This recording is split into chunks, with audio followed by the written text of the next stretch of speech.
अस्सलाम वालेकुम, जय भीम। आज होम टू होम घर टू घर प्रचार फेरीचा दुसरा दिवस। आम्ही रेटरेकर कॉलनी येथून आम्ही घर टू घर भेट देण्यास आज प्रचाराचा एक भाग म्हणून चालू केलेला आहे। लोकांत उत्स्फूर्त प्रतिसाद आहे आणि लोकांचं असं म्हणणं आहे की आम्ही विकासाला मत देतो आहे, आम्ही बाकीच्या गोष्टी आम्हाला काही माहीत नाही। आम्हाला या भागातला विकास, झोपडपट्टीचं पुनर्वसन, तुम्ही आणलेलं इथं पाणी, ड्रेनेज, लाईट, ह्या विकासाला आम्ही मतदान करत आहोत। याचा आम्हाला अभिमान आहे आणि यापुढेही आम्ही तुमच्या पाठीशी खंबीरपणे आहे। आमचा आशीर्वाद, आमचं मत तुमच्याबरोबर आहे, कारण तुम्ही विकासासाठी जी धडपडता, विकासासाठी जी कामं करता हे लोकांना रुचलेलं आहे आणि या अनुषंगाने लोकांनी प्रचंड बहुमतानं विजय करण्याचं आम्हाला आश्वासित केलेलं आहे।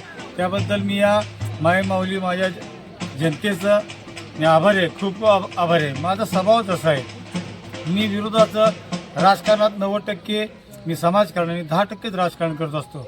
मी विरोधक असलं, कोणी असलं, येणाऱ्या प्रत्येकाचं काम करणे ही आमची जबाबदारी आहे, आमचं कर्तृत्व आहे असं समजून मी काम करत असतो।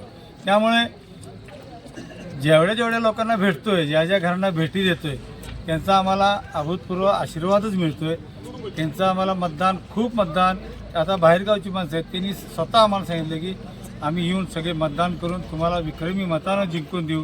हे लोकांनी परत उचललेलं आहे असं वाटतंय मला। आजचा दुसरा दिवस आहे प्रचाराचा, तर तुम्हाला नागरिकांचा किंवा महिलांचा किंवा विद्यार्थ्यांचा कसा प्रतिसाद आहे? भरपूर प्रतिसाद या भागात पूर्वीपासूनच आम्ही काम करत आलेलो आहे। ज्यावेळेला इलेक्शन मध्यंतरी थांबलं आणि परत सेकंड फेजला जर चालू झालं, लोकांचा खूप प्रतिसाद आहे। लोक उत्स्फूर्तपणे बाहेर येतात आणि लोकांनी ज्या अपेक्षा, आम्ही काम जे केलेलं आहे ते लोक आधी सांगतात तेव्हा हे तुम्ही काम केलेलं आहे, आम्ही कामाबरोबर आहे, आम्ही विकासाला मतदान करणारी माणसं आहे आणि आम्ही विकासालाच मतदान करणार। आणि ह्या भागात पूर्वीपासूनच आमदार बाळासाहेब पाटील असतील, राजेंद्रसिंह यादव असतील, लोकशाही आघाडीने, यशवंत विकास आघाडीने ह्या भागात खूप काम केलेलं आहे आणि या कामाचं स्वरूप म्हणूनच लोक आपला आशीर्वाद आणि मतदान आम्हाला देत आहेत। याबद्दल मी परत एकदा ह्या भागातील सर्व मतदार बंधू भगिनींचा मी ऋणी आहे की त्यांनी यावेळेसही मला खूप विक्रमी मताने विजय करून येथून पुढे जे विकास काम होणार आहेत ते माझे हात बळकट करावेत, त्यांना विनंती करतो। एवढी धन्यवाद। नागरिकांना तुम्ही आव्हान काय कराल, मतदाराला आणि नागरिकांना?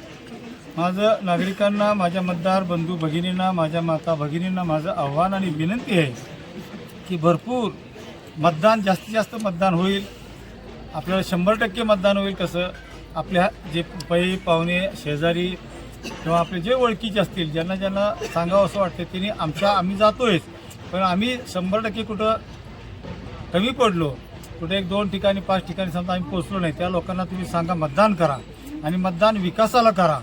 बाकीच्या ह्या प्रभागात, ह्या लोकांना, ह्या भागात विकास हाच महत्त्वाचा आमचा अजेंडा आहे आणि माझं कळकळीचं विनंती आहे तुम्हाला की विकासाला मतदान करा, विकासाच्या बरोबर राहू। भविष्यात ह्या आपल्या भागातला जो विकास होणार आहे ते आपल्या नंतर सेकंड येणाऱ्या भविष्यातल्या पिढीसाठी आत्ता आपण एकजूट होऊन आम्हास मतदान करावं एवढंच विनंती करतो। जय हिंद, जय महाराष्ट्र, जय हिंद।